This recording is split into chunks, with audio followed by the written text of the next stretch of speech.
The Calvert sisters. Welcome to the Without Limits podcast. Who's more nervous, me or you, do you reckon? Me. I think I'm the most nervous. You reckon? Yeah. You two are quite intimidating for me sitting across the table. You are the first female guest I've had in the podcast. It's a special moment. Well, yeah, actually, yeah, you're right, other than my wife. I do need more female energy on the podcast, so having two of you today is special. Let's start with the classic question. What does Without Limits mean to you two? You two that are people that, as we unpack this episode, we'll soon get to realise that you're both very high performers. So I know that this is something that's going to resonate with you, hence why you probably ended up working here as well. So let's start with you, Loz. What does Without Limits mean to you?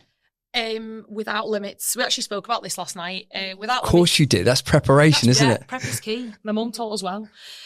Preparation for me, especially with Without Limits, comes in we were saying it comes in this basket for life for us, that Without Limits means that we've been taught from a very young age that you can achieve anything. Like, I don't see a job title or an athletic achievement as any sort of limiting factor. So, for instance, everything I've done in my life, every lesson I've learned, everything I've done allows me to pursue my dreams without limits. So the essence of what we do and who we are, I'm sure you'll find out on the podcast. Even though we are such opposites, the one thing that we do have in common is that we go at anything without any sort of limitation. Yeah. I think mine's the same. Just to live fearlessly, it kind of means to me. So not just whatever endeavour it is, whether it's physical or whether it's your job or whether it's nothing should be off limits. And there is, go for it. Sick. I mean, that's what's so powerful. I think we've all felt the energy you brought to the company, but I think having two of you that think like that, as well as all the other people within the business, it's powerful. You mentioned there that you're both very different. And I'm yet to see like what the true sort of similarities and differences are. Like I said, you're both very high energy, go-getters, very high performers, communicate in very different ways. So before we go into like the key differences, I did it to the Heaton brothers and got them to introduce each other. I think it'd be quite nice to hear how you two would introduce each other, because I know you are incredibly close. So I want to hear the real essence of sister love here. Laura, okay, let's go Fran first then. Fran, intro Lauren for us.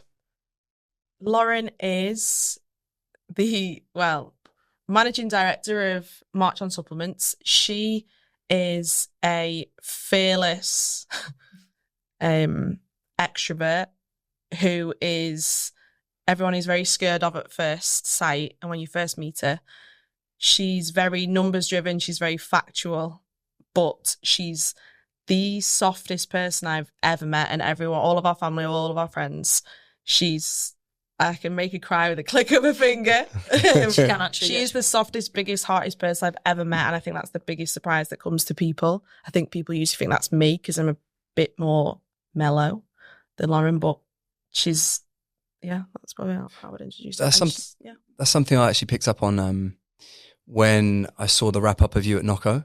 Because when you do meet you and you come into the room, you almost command respect and just like authority straight away.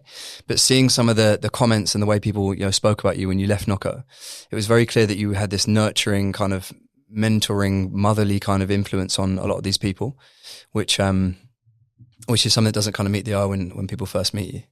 We'll unpack that a little bit more later, but before we do, let's get you to introduce Fran. Oh, Fran, I mean, to me, she's my baby sister, has been for, I won't give you real age away. But if I was going to introduce Francesca, she is the most driven, outstanding, committed, woman I've ever met. And I say woman, but I mean human being, because she covers all elements of it. I think I've watched this person grow without fear. And I think that when you've got a mum that's 5 foot tall and not scared of anyone, you don't have any fear whatsoever when you're over 5 foot. I think Francesca's, her attitude, everything that it is, I think that it makes me overwhelmed to see who she is, the things that she's gone through and overcome. She's lived in about 20 different cities. She's become this person of resilience and aims so high that it's sometimes hard to keep up with her, because her drive is relentless. That the days when I want a day off, she's working, when it's the other way around as well on some days. That I think that her love, the way she dresses, everything, she's so proud, and I'm so proud to be a sister, that when you see her doing this job as head of marketing here, the jobs that she's had before, the achievements that she's had, and the accolades even in fitness, it's mad that that's your sister, when to other people she's Fran Calvert. She did a better job than me. She's the big sister, she's supposed to. Yeah. I think like you're two household names in the fitness space. I think many people will know who you are. Some people maybe listen to the podcast won't, but in terms of the fitness industry, you know, you've had both a glistening career with you at Nocco, Vitamin Well, Bear Bells, and yourself, Innovate, Rad, Noble, and now here. So like I said, household names, but I think probably people hearing those introductions will pick up on different sort of characteristics, traits that you have that they might not see via social media or when you're at events or when you're kind of representing those brands. Going back to your, I guess, childhood, the reason myself and Charlie are so close is because we're brothers, but we used to knock around a lot together as kids.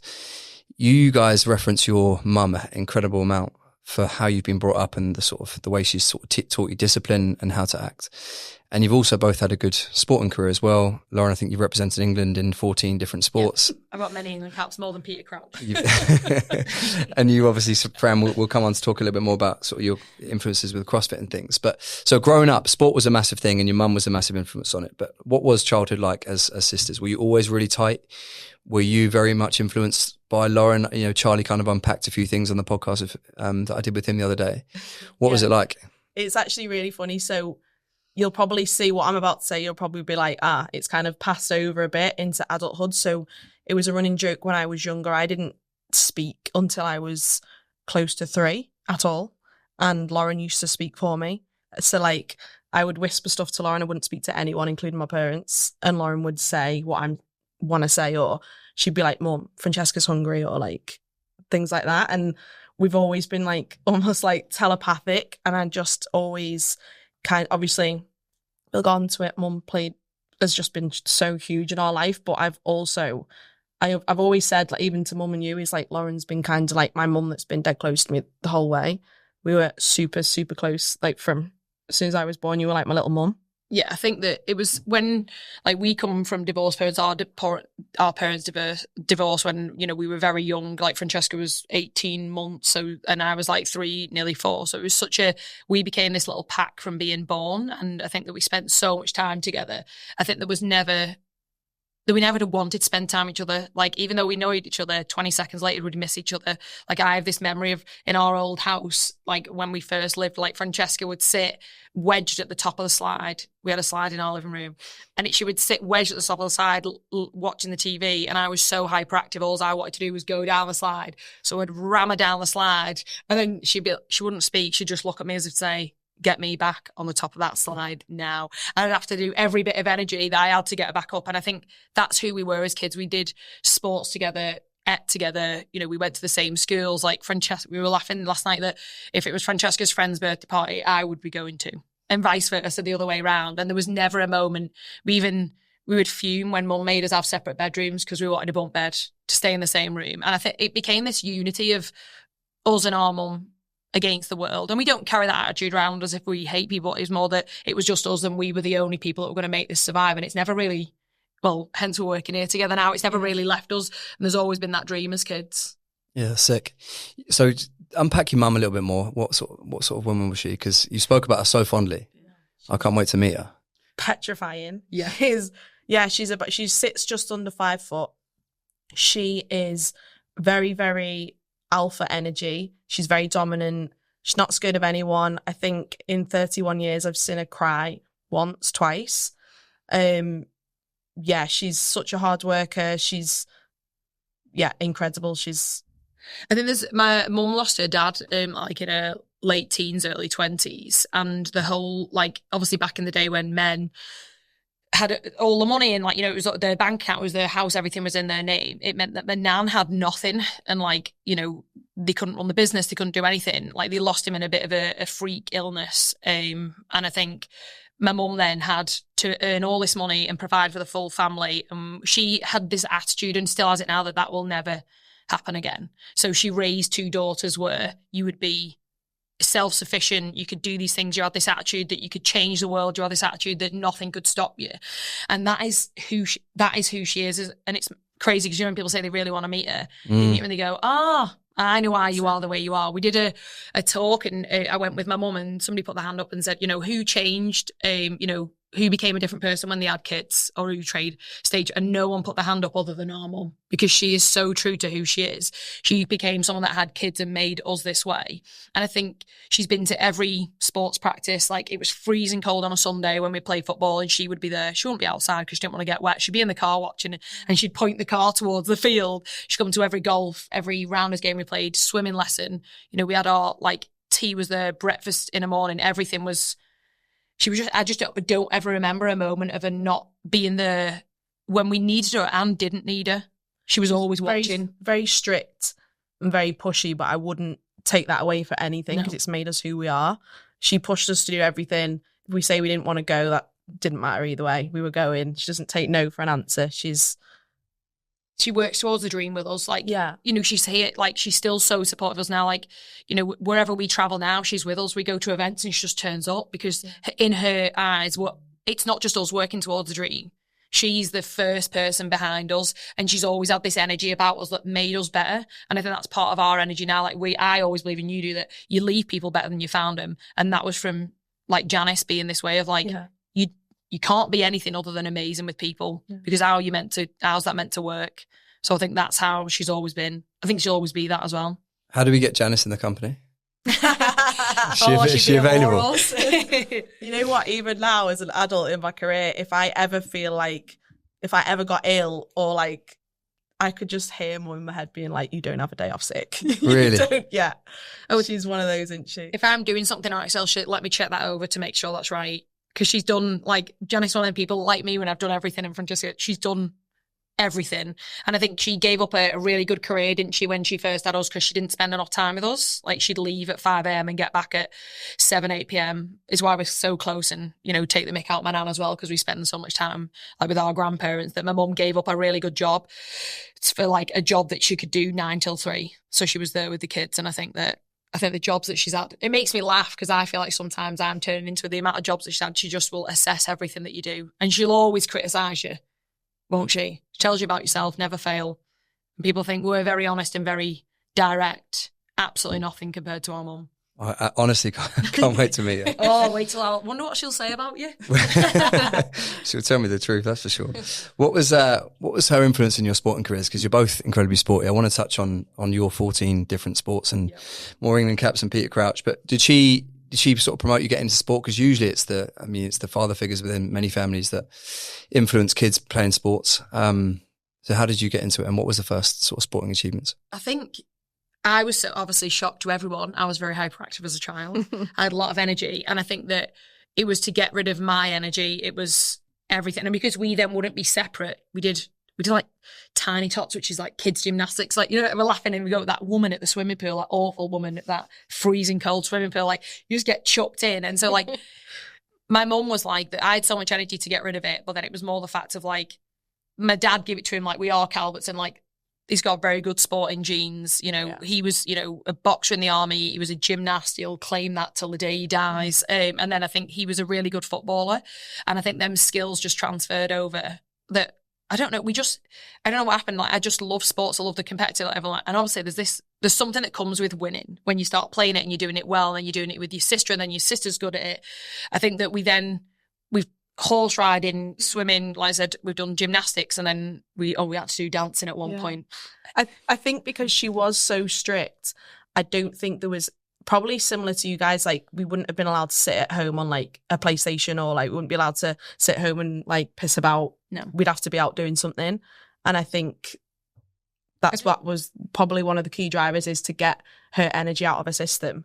And get us not in the house doing nothing. And then I just got dragged along for the rides. And I think then I didn't ever play out with friends. Like, you know, when people would go to the park with friends and stuff, like, we were at practice, like, and Janice built this, like, regime for us that, like, we trained as athletes from the, like, 4 or 5 years old. We played, you know, football, and then it was, you know, we got into school and it was like netball, then it was running, like Francesca used to run, and then I'd do hockey, and then you got rounders, and then you had golfing, and then it was, if you're ever doing anything, you wasn't just participating. Like, I remember recently we flew to High Rocks, Dublin, and me and Francesca, it was so tiring. Like, you know, you're working all week, you're flying to Dublin, you're landing to Dublin. And we're both like, God, we're absolutely knackered. And my mum went, because she flew in, she went, I've not come all this way for you not to win, so I don't know what you're doing. She went, but you better pull your finger out. And that's her attitude to everything. So, like, imagine that at like 7 years old, you know, and it became, that was just the standard. So then it was her, she was the driving force, like never missed a practice, even if we cried and said we're not going, it was never. I think a big bit of your success, don't know if you know, Lauren's played for England in most sports. Oh yeah, I have. What a sport. Let's hear the sports, right, Lars. Come on. Listen. Well, obviously, I played golf for England. I even got a pink jumper with it's a little rose, isn't it? So I played that, and I played rounders for England. Hockey? No, I didn't play hockey. I played hockey, county, and then northwest, like regional. So like as in northwest, like to say northwest, but like north of England, it was split into there. And then I think I always laugh because I played football. I played it's called Blackpool Flag now, but it was Blackpool Wrens at the time. Won the league, did all that, and then went to Liverpool. And then I never got my game at Liverpool because someone nearly broke my knee. So I retired from football because I preferred my knees and my face the way it was rather than keep on playing. And I think that then when we went into CrossFit, is that class as represent your country? Because I feel like I did. Did you? Yeah, we did. Yeah, because you go to regionals. I didn't go. Obviously, Francesca's achievements in CrossFit were far more supreme than mine were. Because I did team and you went individual for 3 years. Yeah. So It's a pretty good sporting career, Lars. I'll give you that. Yeah, it's not over yet. But I think a lot of it is your success is just being scared for, like, if you weren't winning, you were losing in my mum's eyes. So I think it was we were petrified to let her down, hence how well Lauren did, I think, in everything. Mate, I love that. That's why I want to meet Janice. I love that mentality. It's like win at all costs. You mentioned your CrossFit career. So we know that Lauren was a great athlete. You excelled in CrossFit, right? Am I right in thinking at one stage you were top 20 in Europe? There's going to be so many people laughing at this. Hang your hat on it. Fuck him. Come on, give it. Yeah. So I actually listened to obviously yours and Chad's, and I think I was in a similar position to Chad, finding sport a bit later as well, and kind of Lauren was a really, really high achiever and was the best at everything, best in school at everything, and the most well behaved. And I was like that younger child, and I was a bit of a misfit, still get called like the gypsy child, and just so I think, so I found like sport a bit later, and then I found CrossFit. I actually found CrossFit. I was watching an event, severely hungover, thinking, oh my God, what is this? And then as the hangover wore off and I was watching this event, I was just thinking, I reckon I could actually do this. And like watching the girls, and I was like, yeah, I could do it. And then I joined a CrossFit gym, CrossFit faction. And I walked in, and then there was this like 6'5" guy, Dan, like a big scar down his face, just stood there. And I was like, oh my God, what is this? And then he got me doing the workout Fran, because he thought it was funny. And then I think he was just like, oh shit, she can actually like do some stuff. It's the first session. And then I went on to do, I don't even know. I did team regionals, then I did twice individual, and then I did team again, sanctionals. Yeah. And then at the time, to make it to regionals, you had to come top 30 in Europe. So every time I made it there, you had to be top 30 in Europe. So sick. I think I'll speak about I that. think I came across both of you because I think you were on a team at SID together. Yeah. Is it a Nocco team or a pure sport team or Pure sport would have been. someone based? I think it might have even been Dollar has been do you know the Calvert sisters? And I think I'd heard the name, but I didn't quite know like this mystery behind the Calvert sisters. But the comments that they'd made around it was just like how competitive and you were in that competition. It's just like the intensity that you brought to the party. Yeah. You speak very fondly of CrossFit. You speak very fondly of Faction and Dan, and rightly so. What was it that was so powerful about CrossFit back then? Because I don't really have much exposure to it. For me, it almost wasn't CrossFit. I think going back, and even the bond that we made with Dan, and we still have. Yeah. I think I might get a bit emotional here. I think with the very abnormal father stance in our life that we didn't really have all the time, I think when we kind of met Dan and he was coaching us through everything and doing everything the same way that my mum has always done, I think we just formed this attachment to him, especially for me competing. Everyone used to say, like, couldn't believe it. I was like, I hate competing. I don't find any enjoyment in it. The only reason I'm coming back and doing it again is to make him happy. So it was kind of that was me anyway, why I always competed for so long, and was just, I wanted to be like, no, I want to do this for you, and I want to keep doing it for you. Yeah, that was why I kept going. And he put so much time into us. He was incredible. Daniel's categorically made us the best athletes of like version of us. Do you know, like he made us in some way invincible. Like, you know, touch wood, we didn't have injuries. We were so well prepared. Like, we were mentally and physically prepared. And I think I never forget when I first met him and he was like, who the fuck are you? Yeah. Oh, like, because obviously I went to watch Fran in a CrossFit comp, and obviously then I came and he was like, my mum, as she does, very proudly speaks of us, and she was like, oh, Fran, this is our Lauren. And it was like, she's never played for England. I said, listen, I'll come to your gym and we'll see what's happening. And then it just became this, like, training was so fun. Like, we used to train, we both had full-time jobs, as did everybody at the gym at Faction. Like, you know, Faction isn't, Daniel will kill me, but I always say it's a working class gym. And he says, what's that? And I said, the gym is literally like 6 weightlifting platforms. It's, you know, it's a tiny warehouse. But honestly, the magic that happens inside it, people will only ever understand if they go to that gym. Like, he has people traveling from all over. And we had this person that dedicated his life to us. He still does now. Like, you know, he's always there. He always checks in how we're doing, because he wasn't just a coach. He became part of the family. You know, he was this person that was always there. And if we trained from 5 till 8 with everybody else, there was like 7 or 8 of us that would train in the gym together. And we were all training for Fran, because Fran was going to regionals, and we were like, well, she has to be ready. And if she weren't ready, it was on our heads as well. Daniel would scream at everybody. And then when we trained team, he became more ruthless because he expected more. And I think that he would never mess around. I was like, we have a joke and obviously take the piss all the time, but if you were training, you were training. If he said not to put the bar down, you did not put that bar down. Believe me, I challenged that a few times and it didn't go well. And I think Daniel just is, the love for CrossFit came through Dan. Like, Dan adores it. He understands it, because CrossFit has changed people's lives. If it wasn't for CrossFit, we would not be where we are now. And I think we owe a lot to that and Daniel's attitude. Exactly. Like, everything. And I think, to go back to your question, I think CrossFit is one of those sports where we've all like played different sports and gone to the gym and done like loads of different stuff. And I think, especially, I don't know whether it's as like a girl, I think the first thing about CrossFit that made me like, wow, it's the first sport that I came to, and especially the sport was new at the time, and say you can do thrusters or clean snatches, butterfly pull-ups. It's the first sport that I'd done that people from the outside, no matter what they can do, it's so impressive. And couldn't think of any sport that I'd done before that had that effect. I think the other thing was as well, we started to go and watch competitions, and the girls were more impressive than the boys. So like, you went to regionals and all the girls would be on and the arena would be packed. You couldn't even get a seat. You was getting told to move. And then the boys would be on, everybody would be like, you come and get a drink. Because the girls was such a fierce race. There was this like so much talent in and that's not taking it away from the boys. But imagine that in a sport where we're so used to the crowds being the other way around, that there became this energy and this one. And then you were on the floor as well, weren't you, when we was watching it? So it definitely just changed the game for us. Yeah, I think I used to say a comment like that. The biggest thing that I saw CrossFit do, as well as community, was for women in sport. Yeah. It was incredible. You speak incredibly highly of Dan, and you know, I think there's not a week that goes past that you don't mention his name. So big up Dan for he's clearly a legend. I'm hearing a lot from your mum, but also Dan, this kind of tone of like northern grit, and I think you both have it in abundance.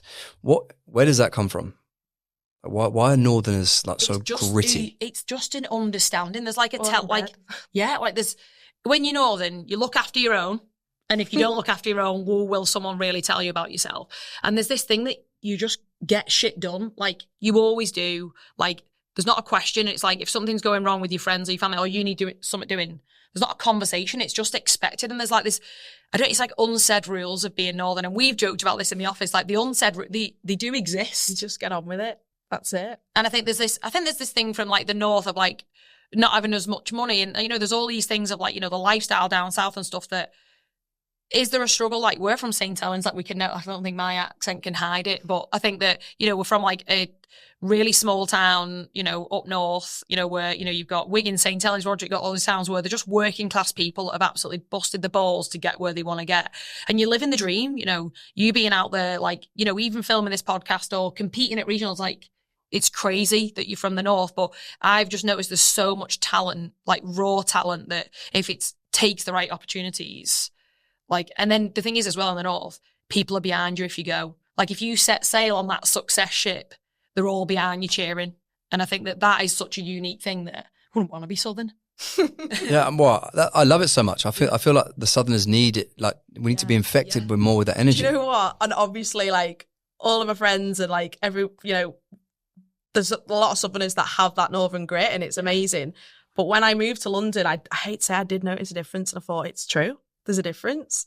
I think they're just a bit softer, furry, yeah, maybe. Yeah, I mean they always call us Southern. Oh, it offends me because I'm not a Southern fairy. Like I think well, at least I want to believe that I think and act like a Northerner. I think it's the way we speak and everything. Like when I think Northerners are so much more direct because they're so to the point. Whereas like I think that in London, I would say it's weird because they try and sound polite, but they don't say please and fucking thank you or sorry, which is mad. So I think that there's this real balance of this understanding that in the North, everyone's polite, you look after your own, there is this certain way. And I think, they're a lot more rough around the edges. Yeah. But I enjoy that. I was going to say, because you notice that there is this level of like tenacity and grit with Northerners, but you're also really kind. Like you'll stop and let people across the road, you'll wave, you'll say thank you, you'll say please, whereas down here people don't. If you don't, you get slapped though, that's why. You'll get told. So we touched on sort of your sporting careers and I guess early influences. When did sort of working life come into this? Because this working girlies thing is a thing that I see you guys post about and tag quite a bit. And obviously the influence from Janice of making sure that you go out, you gain your independence and you work hard for what you want in life. When was the transition from sport into work, or were you working alongside the 5 to 8 sessions when you were in CrossFit in Faction? Yeah, so for me, I started CrossFit as I was coming out of uni, and then at the very same time I started working full-time as a content writer for a sports supplement company.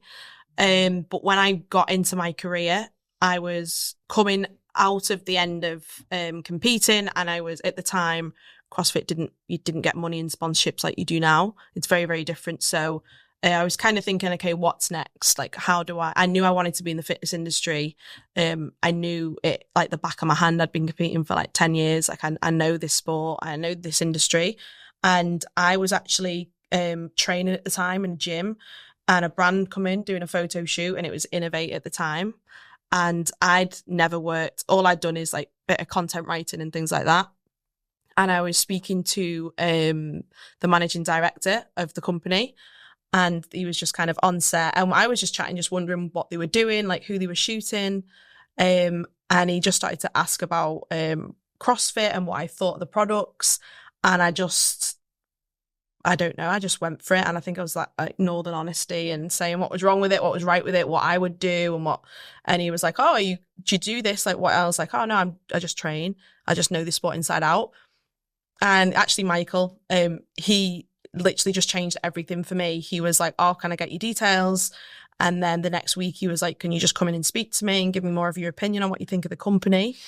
And he was like, I think you could run the fitness side of this business with the opinions that you have and the plans that you're telling me that you think you can do. And I was just like, I have no idea what I'm doing. I'm just talking. And then he gave me this job, and I ran the fitness side of the Innovate business. And it just went as far as I was helping the product team design the footwear. I started the apparel range. I started forecasting. I started going to these events. I started working with athletes. I was writing contracts, and it just kind of spiraled. But I think it was just, if that conversation, I wasn't confident and I was just not 100% myself, that would never have happened. So then from there, it's just kind of gone on. So sick. Yeah. It still makes me smile when I see that shoe on people's foot. I think, oh, well, Fran did that. I think I first met you when did I meet you in Miami? That was the first time I met you. Yeah. Were you still at Innovate, or were you? That was my last day at Innovate. Yeah, and you were moving to Noble. Yeah. Sick. And you, Loz? Oh, my story's so different. I think that when I started my fitness career, like as in working in the industry, I would have been 27, 28. I'd like gone uni, did all the normal stuff because your mum tells you go uni, and then you go and I was teaching at the time, and I was like, this ain't for me. It wasn't for me. And then my natural, because I worked in a behavioural unit, my natural progression was to join the police. And then I did it, and I joined, and I just was like, oh God, there's something. You get a gut instinct, like a gut feeling of like, I could either do this and hate my life, or I could do it and just hate my mum for a little bit because she'll swear at me. And I thought, I'm just going to let my mum say something, because obviously my mum went, pension, you've not got a career anymore. What are you going to do with your life, Lauren? You're ruining it.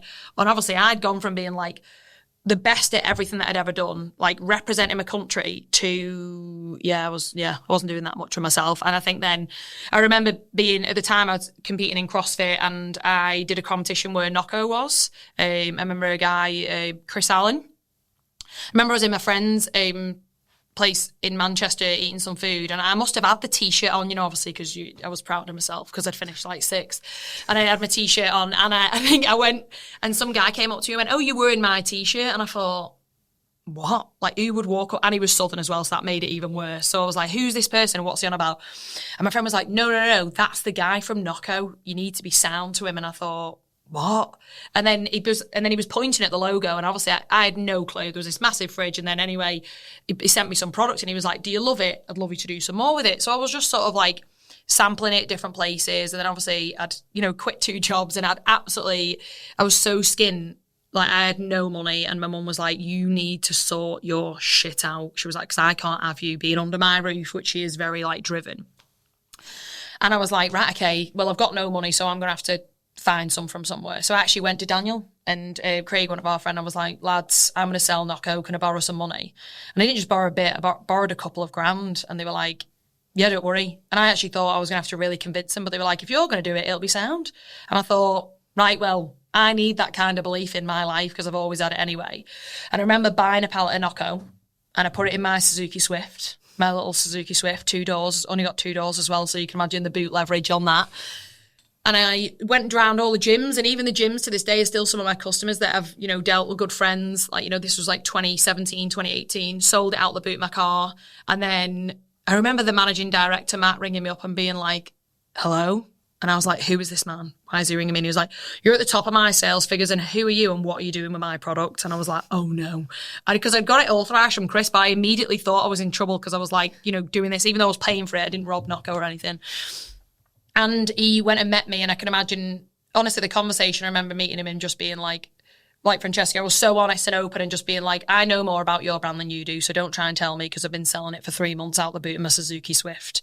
And he was like, headhunted from these major like companies, FMCG companies, and he offered me a job. And I think then my career just was never going to be just the first job I did. So I went from, field sales to doing, and I just got to know the company in every element, financing, forecasting, everything we could do. I did every job. I was at every event because I never wanted to miss a trick. And I was like, it felt like it was my baby. And I was like, this is going to work because I did this. And then, the team started to grow. It got bigger. I ended up as head of sport and fitness. So I oversaw everything. And I think my life, it completely changed my life. I could have had a normal life, and I chose not to because I knew in that moment when that person offered me the job at the police, I was like, there's something in this. Like, your gut feeling's always right. And I thought it. And then now, obviously, I've known you and spoke to you for a few years, and then, dreams happen and it came to here. So I think that CrossFit was definitely a big part in it, of my fitness and everything. And then, I was absolutely skint, and I thought, this can't be my life. You both have like the characteristics and drive of people that would start their own businesses. And like, I think the reason I think you're so well known is because with every business that you've kind of represented and worked for, you've almost become the figureheads within that business, right? Like, you're the faces, you're the go-to people, you have all the connections, the brand inside out. Why? I don't want to shoot myself in the foot here. I don't want to give you any ideas. Yeah. See ya. Give me your passports, give me all your information. Why back then did you not? Because it's like the classic case of like entrepreneurial kind of like mindset. Why did you not think you did your own thing back then? Do you mean to go more? No, I think for me, I've kind of always loved, so in my position's always been quite similar. I've worked with like under one person and tried to create what is in your head. And I just get so much buzz from that. And I think if what is in your head and what you want, I can make that happen. It's kind of, that's where I get my motivation from, and I love doing it. And for some reason, I think I would always prefer doing that over doing something just for me. I just get more buzz out of it. And I know that sounds absolutely ridiculous, but I think... It doesn't, because one thing that was very apparent from our time in LA last week is that every kind of... I use the word visionary. I don't refer to myself as a visionary, but every sort of visionary type person needs someone who can execute, because visionaries aren't very good at doing it. The implementation, the execution. And one thing was very apparent last week is that, you know, George is very much a visionary type person. And he's obviously worked in every role that he's done within the business as it's grown. But now he's just got these executions around him that enable him to sort of like just ride this wave and kind of be floating through life, which is interesting. And I think that it not one of those two roles I think is more important than the other. Like to create a great business, that they're both needed. What about you, Lauren? What do you do? I think for me, I think my mum obviously taught us a long time ago that really great leaders know who to follow. And I'm not bothered about following someone.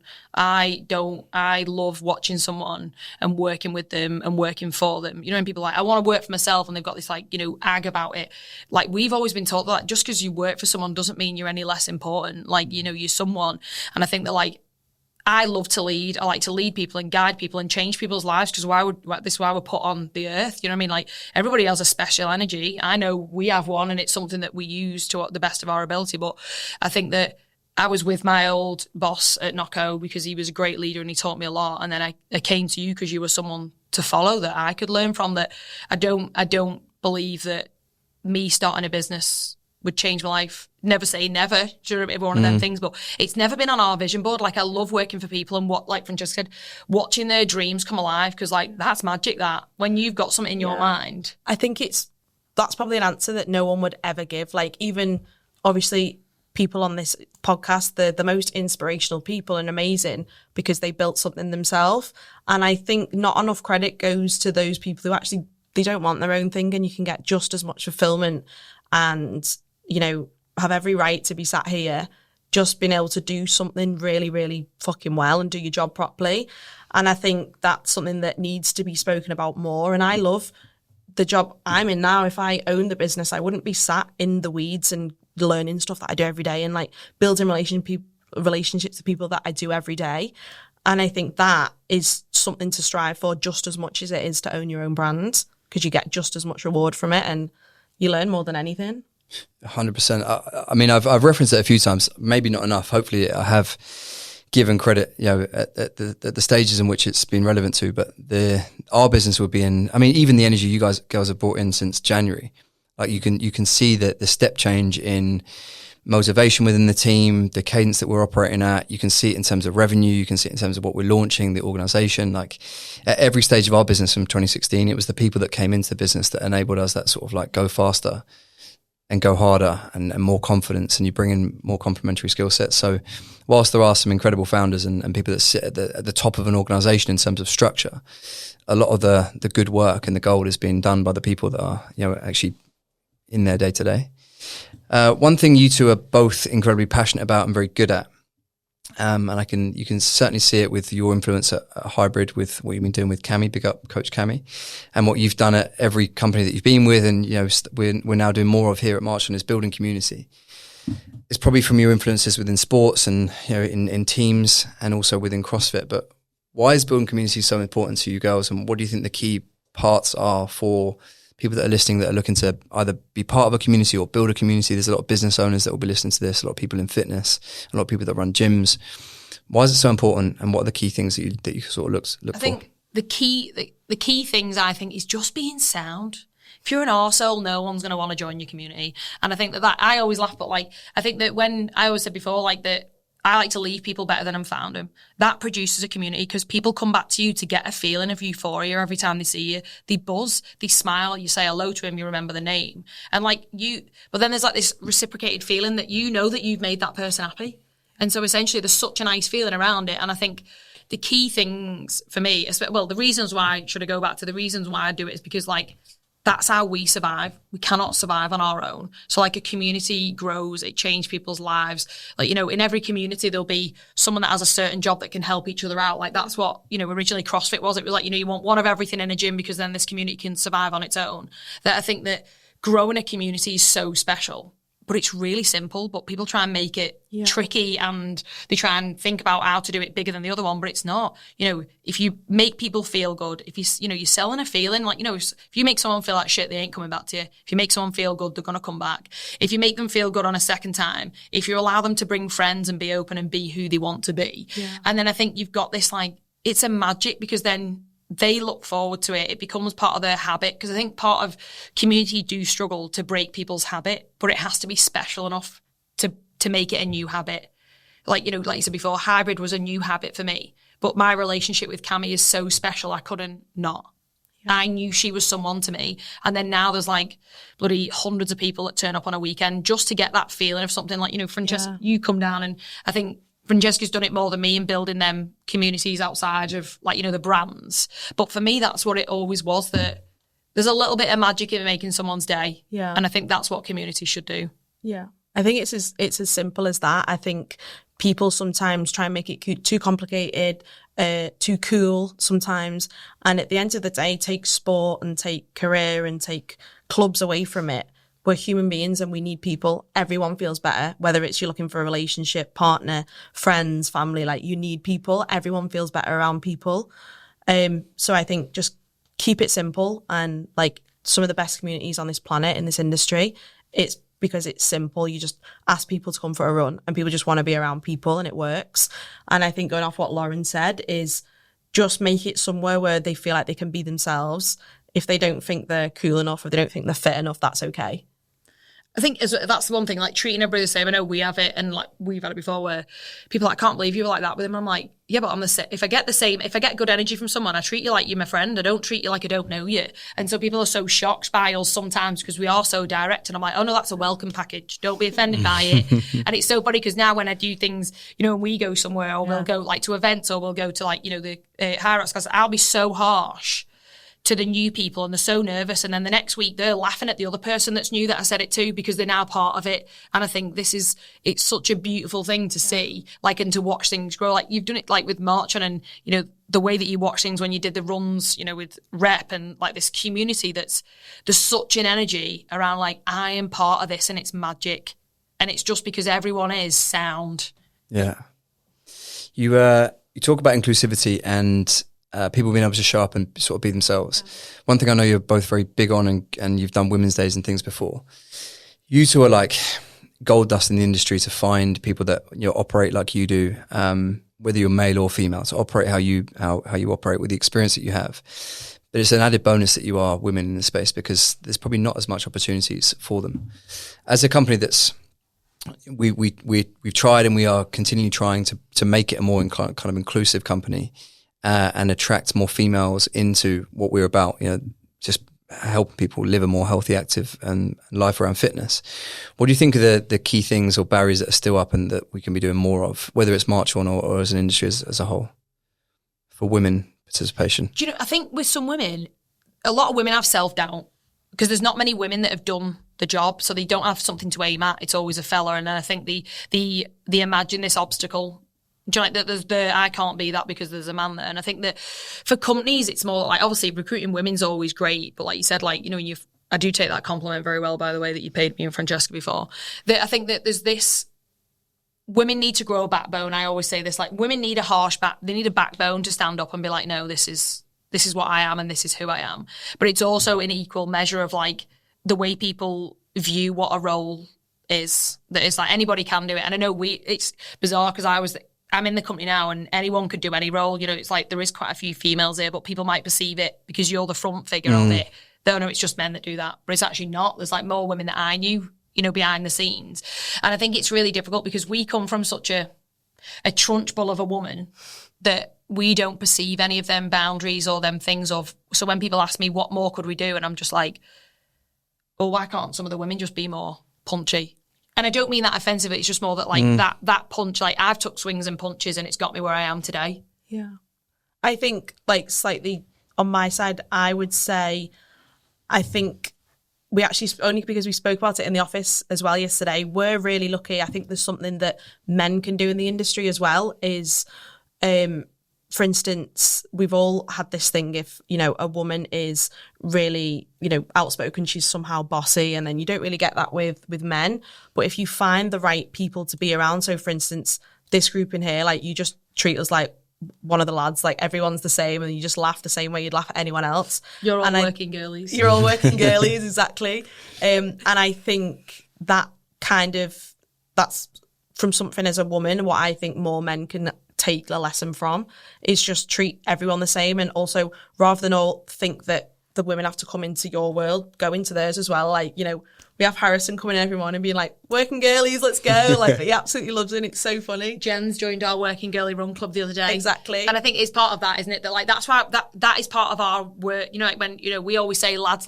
You know, when lads are in the gym and they laugh and they go, ugh. Because apparently when lads laugh together, it has to be deeper to mean it, right?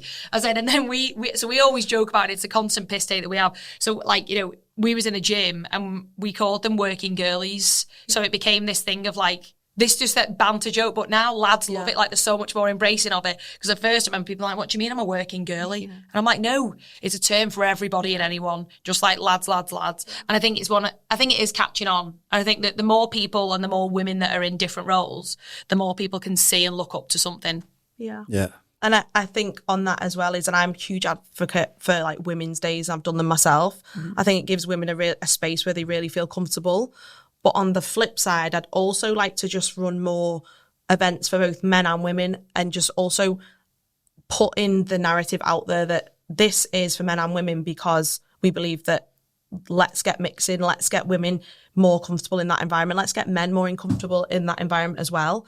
And I think if we can also start putting narrative around events in that way as well and start getting that together and kind of take away that separation, even though everything has its place, I think let's everyone get a bit more comfortable together. I think that's really specific to this industry as well. Yeah, I think with the work, like the Women's Days, we sort of kicked them off 2-3 years ago. And I think at the time it was great because it did give like separate spaces for people to be a bit more confident in things. But I think then it needs to progress, like what's next. And I think that whilst the two things can still operate exclusively in their own time, you know, particularly in things like Hyroxes and CrossFit and the things that now both men and women want to try and get into, they are mixed sex events. And, you know, the more we can try and bring the two communities together under the same roof at these events, I think the better. Like, we're all striving for equality, not difference. So like, I completely agree. It's like a you day, not a women's day or a man's day. I love that. Let's copyright that before someone takes it from us. So sort of sporting backgrounds, golf, football, everything else under the sun. For you, CrossFit, these days you both kind of moved away from CrossFit into the more, I guess the more relevant things for sort of hybrid fitness. So being strong, being confident in and out the gym, but also running, and the Hyrox being a big part of that. What's your kind of involvement and I guess ambition within sport now, both competitively and also from a day-to-day kind of like the things that you enjoy? I think for me, the reason I obviously still train, I still run, I think, hybridly. I know people hate that word, but I do just do a bit of everything. It's fitness. Yeah. I think for me personally, it's because I wanted to take myself away from that competitive and just be able to do things because I enjoy them, and also not be embarrassed to say I just want to do stuff because I just want to look good. That's why I do it. And I think it also, I didn't realise until I've come away from competing how much staying active and still having discipline in your routine in terms of exercise and mini goals actually adds to your career and day-to-day life. Like, obviously you know more than anyone. I think it just makes you a better functioning human being. But that's the only reasons I train now, is just for longevity and just being able to get the best out of every bit of life. Oh, well, I've still got competition left in me. I think you know, I always laugh because I said, you know, I'm too vain not to be in shape. Like, you know, and you've been in shape all of your life. I'll hold my hands up and say, You're preaching to the choir. Do you know what I mean? Like, I want a six-pack for the rest of my days and I want an arse. I don't want a pancake bum. Do you know what I mean? It's not for me. I think I celebrated Shrove Tuesday this year, but I'm not doing it next year. And I think I've still got, like, there's something about competition to me that's so... there's magic in it. It does something to me. And Francesca will play it down, but she's got like an inner dragon, right? She can have not trained, and you put her on that floor and woof, you are. I'm the female version of Chad. Basically, that's me. I don't want to give up my cake and my alcohol, but I also want to do that. And I think, whereas I'm the other end of it, like, you know, I don't. It is literally like me and Chad, and you're like, I don't drink, you know, and I'll have the old glass of red wine, but I didn't. I only started drinking it like 19, stopped drinking at 21, and then didn't drink for my entire CrossFit career because I was like, it's not worth the recovery.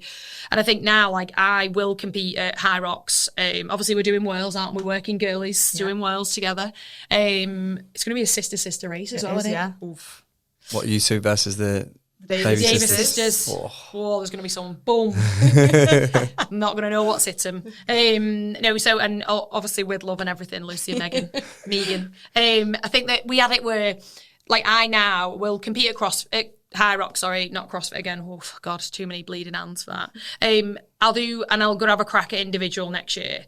I think that, like Francesca said, like the environment that we have, and I think, thanks to you as well now that we have this, we believe sometimes that we're normal, but what we realise is we have a very abnormal life to many people. Like, our mum has brought us up to, like, eat a certain way, like, not drink certain things. And, like, that was just who she, like, our mum doesn't really drink or anything, like anything. We, like, she eats chipsticks and cornflakes, but we're not allowed to because we have to eat for function, to, like, to look and feel good. And I think we all roll in the morning here, or we go training, and then we work, and then everybody trains at 11 till 1 to get their dinner and have this lifestyle where you feel good, you're working in an optimum environment, and you go into the rest of the day buzzing. And I think that's going to be my life for a very long time, and that will then allow me to compete again, because the last couple of years haven't allowed that with work and demand and travel to London there. I will have another crack at High Rocks. I'll be so vain to stay in shape. And do you know what? There might be a new sport that I find as well. So, and me and Chad will be on the sidelines. Well, let's come on to the sort of like the, I guess, present day relevant chapter of Marchon. I don't want you to sort of sit there and blow smoke up Marchon's ass, by the way. That's not what this line of questioning is about. But I think there's a perception of from a lot of the industry. We've also got an amazing community and people are very bought into it. But there's areas of the industry that we don't operate in, CrossFit being probably a big part of it. Like, I guess the old school CrossFit. Obviously, these days we have compete programs and things. What was your sort of perception of the business before you started versus kind of now you're on the inside? And like I said, I don't think it's a reflection of me personally. I think it's a reflection of the people that are kind of here. I think that, when we were CrossFitters, obviously diehard CrossFitters, and we feel like always will be, that I think that you came along and you were in you was functional bodybuilding is what I would obviously, if it's not that I was functional bodybuilding, there was this really rigged out lad that was the front of it, and he was just doing things in the fitness space, and then it became more of a name, this Marchon name, and everyone was like, oh God, he's Southern as well. So it just became this thing that we stayed away from, I'll be honest, it did. And then I think, I've got to know you over the last 18 months, like we've spoke more 2 years. Obviously it was at Sid, and then it was more conversations around the supplements and stuff. And I think that I knew you were sound when I first met you. Do you know what I mean? And it's not as if I came up to you and went, oh, you're a Southern further in. I might have said that actually, but I think that the perception that I had was that you were Southern and did fitness and looked great, and you were just you were Southern, so you weren't Northern, so there was no real, there wasn't never going to be a conversation. And I think we've got on this other side that me and Francesca obviously now, we live together both down here and up north, and obviously it's been one of them things that our lifestyle's so unique. And when they say that you never know, there's places that you're ready for that you don't even know that need you. And I feel like that's what happened here, that we had no idea that we were ready to be here and this lifestyle would suit, like I just explained, the timetables and everything and the mannerisms. And I've never been in a room before where in 30 seconds, I feel like the cleverest person in the room to the thickest the next time, because there's so many operators that are operating at such a high level that it's sometimes unfathomable that you wouldn't believe the conversations I had today. And I think that this is not me blowing smoke up your arse, because we're Northern, we would tell the truth, that I was so ready to be here. I've been so well accepted. And then I've actually grown. I'm tired. I've grown that much in the last month that I'm in this new space of I know I'm going to operate at 150 to 200% for the next 2 years because of how much and then we're going to grow even more. And I think the uniqueness of the environment, the home feel, it's a family run business. Your brothers and sisters are here. Obviously our sisters remain to be. I think that it just changed the game for us, didn't it? I think the reason I kind of asked the question is like I said, it's 100% not to get compliments personally. It's more because there's a lot of people that look from the outside to be like, how do they do it? Because we have sort of, I guess, elevated or grown out of this just being a gym, and then we do this online thing, and now we're doing supplements, and people are like, what right do they have to do all those things? But then we start doing it, and then they're like, oh shit, they can actually do it. So then they ask how. And I think it's all the things that you kind of picked up on. It's a collection of people that are serious operators that are very passionate about it, and the culture is something we really try and get right, and the daily routine of being able to eat and train and still work hard. That's what I kind of wanted to just kind of uncover, because you guys were probably arguably, because you're Northern, because you come from CrossFit, probably the least likely people. Yeah. And you probably ruffled a few feathers when you said you're going to come and work at Marchon, because it's not the done thing to do for people, you know, that in your communities. And I'm grateful that you sort of took the risk and showed trust in it. But I think it's important for people to kind of understand, when you are trying to build a company and build a brand and build culture, that these things are really important to people coming into the... I think CrossFit as well is also me being one of the oldest of old school of, it's such a hard sport to come into as a new brand. And I remember not just Marchon, there was many brands where you think, you're not Reebok, what are you doing here? Like, go away. That's kind of the attitude that people have. And unfortunately, a lot of the industry still do have that. So when, you know, especially for me, when Marchon come along, I was one of those people like, who is this? And like, what are they doing? Trying to do my sport. And let's be honest, like a lot of people. Yeah. Well, I know. Look, I know it's probably still goes on today, and it's like, it's a good thing, right? It's good that people are protective over like their own. But for us, it was just like the natural growth of what we were doing and the things we were interested in. It's like, it was just the fitness industry. I mean, if there was ways in which we could play in each domain in each area, and we could grow our network and influence, and if we could add genuine value to each space, which is what we've tried to do when we come into them. I think the biggest thing Marchon's done right for me is, no matter what area of the business or what it is, it's something to do with community. Because even me, and I know there's a lot of people watching this that are going to be the same, whether they want to say whether they're diehard CrossFitters or in sports that they're like, oh, who's this brand? Or it might not be Marchon, it might be someone else. If you watch from afar what is happening in Marchon, what the staff do together, you can't watch it and say, I don't want to be a part of it. Like, everyone goes to breakfast together, we run together, we support each other, we're everyone's biggest cheerleaders. Everyone is 100% on the same team. And no one can watch that from the outside and say you don't want to be a part of it. I know I sneakily thought it as well. I was looking at it thinking, oh my God, like it just looks like such a like great community to be a part of, whether that's community from the outside or the staff. I think people might sometimes think it's smoke and mirrors, but then when you're part of it, that is the life. And I think that because we're northern and real, that people are like, oh wait, that actually is the life. And I think that part of us thought that. We had a conversation of like, is that the life you actually live? But you live and breathe the brand. So does everybody else. And like, it's not like living and breathe it aimlessly. Like, it's precision, it's high performing, it's the products. If they're not great, the services, they're not done. It's done again till it's right. And I think being part of that is so unique. And I think it's even like, of what I imagined it to be, it's so much better than that. And it's so much more honest. And true to life than what we thought it originally would be. That, I mean, hearing those things is probably what makes me most proud about this business, because like I said, it's not a reflection of who I am, it's a reflection of what the business has kind of created for people. And you're right, like if we don't, I mean, it's also not the business for everyone. People will come and they'll be around for 12 months, 2 years, 3 years, whatever. And, you know, I got asked this question on a Q&A on the flight back. Like, we've had a turnover of staff recently. And I think it's just the nature of like who we are, and because we try and breed a culture of high performance and fast paced, and that we want to continue growing, and we have huge ambition, that so long as someone comes in and has, you know, a good time for 2-3 years and they learn some stuff, it's all right that they move on, or we move them on.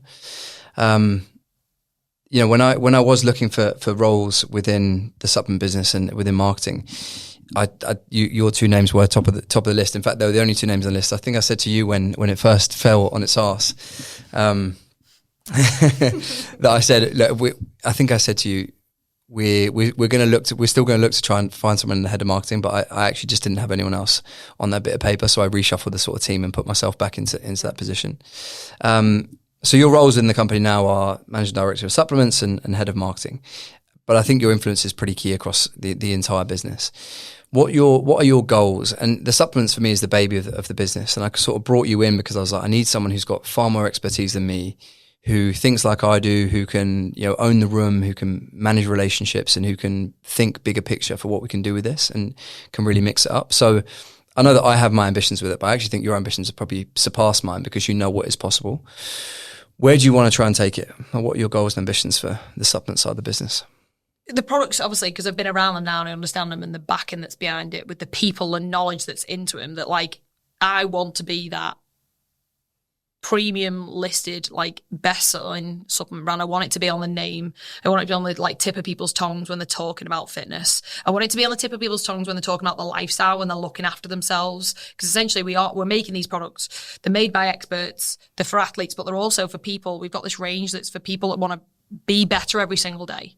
And it's like, if you're doing them things, then why can't we be? And there's like so many, like we've spoke about them, and it's like, you know, you Selfridges and your Whole Foods, and then it's more the US and going into that market, and then you've got Australia and you've got Dubai, and you've got, you know, there's a lot of supplement places that are doing bits and bobs in every single place, and they're sort of finding the feet and they'll spend one focus. But this is more of a whole, if I'm here and we're here, it's going to be a global thing, and it's going to be the thing that everybody talks about, and they're going to wonder how the fuck they did it.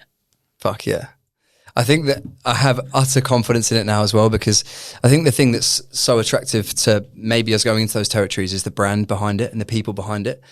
And not just, the power for me is it's not just me now. Like I know that I can put you in a room and you can actually speak the language and talk about supplements far better than I could, with the same passion, same enthusiasm. And you also have the experience and backstory because of your career, both in your working life, but also in your sporting life. Like you understand what these products mean to people, and it is just about, you know, that 1% every day.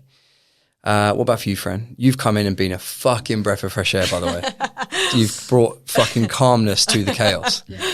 I think for me, and like this type of role, my biggest thing is I want to get which it already is amazingly, but I want it to get to a point where the brand is something that no matter what part of the business you invest in, whether it's the programming, whether it's you get the supplements, whether you get apparel, I want it not because obviously it's going to be, but not because it's good quality or it tastes good or it feels nice, because they want to be a part of something, or they want to be like, I'm wearing this, or I've got this, I'm part of Marchon.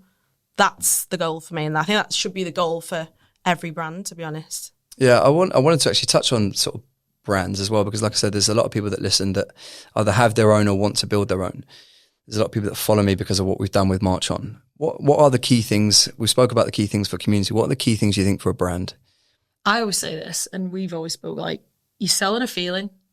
So when you take the products, you wear the top, you're on the training program, you speak to anybody that works there. It's a feeling. And I think that feeling produces repetitive habits. It allows people to change their lives. It produces everything. It's so simple that, like, you know, when you talk about like George at Represent, like he sells a feeling. Like, you know, people feel so good when they're in his stuff. You know, they feel good when they're part of something. They feel like they're representing George. When they're running around in them T-shirts at High Rocks that I've seen a million of, they're running around and they're like, I'm rep.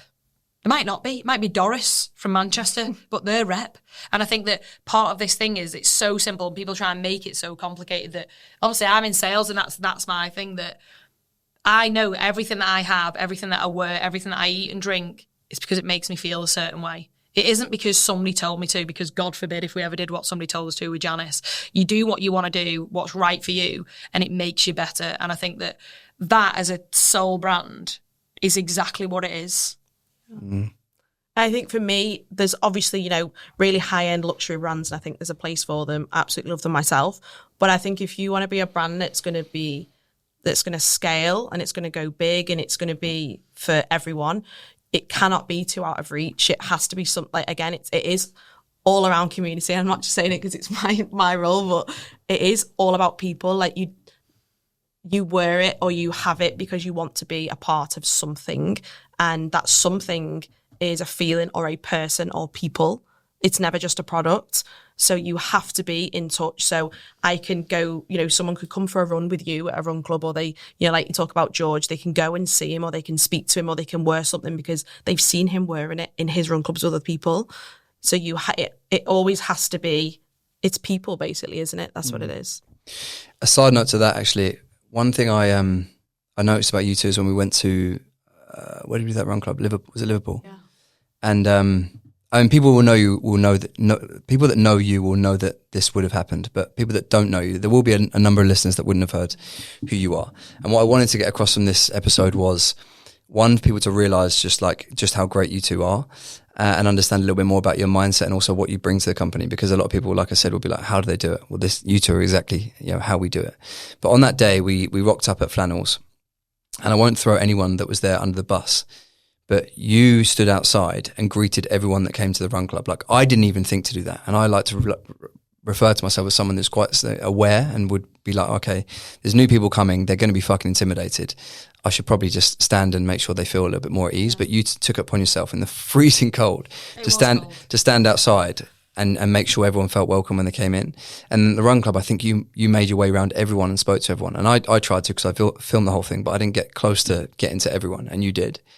And I just think those two things are qualities where if a brand is trying to create more of an intimate connection with its consumer, with its audience, and sell a feeling, like the feeling of rocking up somewhere to a run club in Liverpool with the likes of myself and the Pure Sport and Represent, that can be really intimidating. But to have someone greet them when they first come, that just puts them at ease. And then to make that extra bit of effort, because run clubs can be this thing that you go to and it's like great fun, but you never actually get to speak to anyone other than the person you came with or the person that's your pace. You don't get to speak to people that put the event on, or the key kind of influential people within that, you know, in the business. So I think it was a telltale sign to me, and there's been hundreds of them since you started, that like you two are really special when it comes to doing those things. Yeah, it's fucking great. That brings me to conclusion. I wanted this episode to be, like I said, we've kind of alternated between guests and then people a little bit closer to Marchon. You two are integral, I think, to the growth of this year and beyond.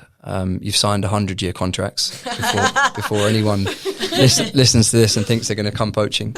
But yeah, it's been 7-8 short weeks since we've had you. Yeah. Momentum is fucking flying. Amazing that the listeners can hear a little bit more about who you are and what you bring to the party, and also the ambition that you have. Because, like I said, there's days where even when I'm not as motivated on my game, that I know there's people around me that are carrying the baton faster and further than I can. So the Calverts, it's a fucking pleasure doing business with you. Thank you. Thank you very much. Big up the working girlies. Big up the working girlies.